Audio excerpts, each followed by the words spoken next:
Hey guys, Twitch JCB here. I'd like to discuss with you on my experience with Rakugaki. We play as Valor, who wants to take back a city from the hands of Mr. Buff, who has changed the way of how people used to live. The best way for Valor to do this is by destroying the servers connected to the city with the use of graffiti. This carries over into the gameplay as we are able to use a whole range of mechanics that all tie into using graffiti. We can spray our cool artwork while taking care of the bad guys in stylish fashion.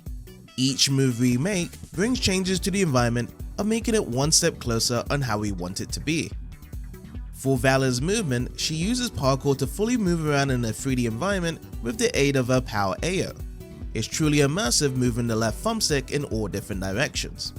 Also, with every interaction we make with our moves, it builds up our Mia and we will be able to use the Defacer mode once it's full, which amplifies all of our abilities even further. This makes it even more exhilarating, traversing through the stages at a faster pace.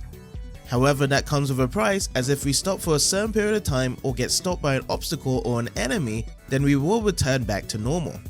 This invigorates us to keep the momentum going by pulling out all of these tricks and making graffiti so we can keep this flow going to maximize the experience. Something that may slow us down, but for good purposes, is the exploration, as there are many places to explore and find secret areas. These do require many of our parkour tricks to find them, as they can be placed everywhere around our vision. We do get rewarded from our efforts to receive more graffiti points, ghosting coins, which are used to progress further into the story and buy extra goodies once we return to the hideout. I was impressed with the level design, as it was felt to feel there was always something new around the corner each time, along with reaching to those places the best way possible. Across the stages, there will be enemies that will need to be taken out in different ways with our moveset. This freshens up the combat, as we would need to memorize different enemies' patterns and behavior to make sure we end out on top. These patterns do come into boss fights, as we start off with dodging their attacks, then slowly waiting for a moment to finish off with graffiti.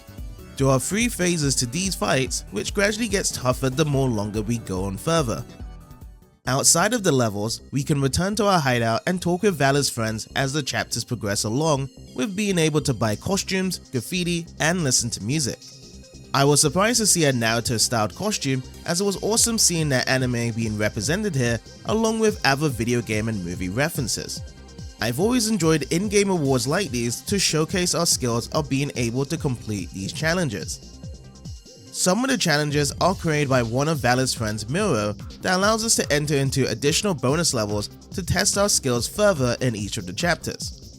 They are able to stand out from its background design, along with the pacing it's trying to dish out. I appreciated the extra care they took into them, as we would need to approach these in a different way. With being able to hang out with Valor's friends, I find it engaging to talk with them to explore their backgrounds along with their current views of the situation. Character development is shown with Valor being able to reminisce the past times and creating further bonding moments to make sure they will be best buds forever.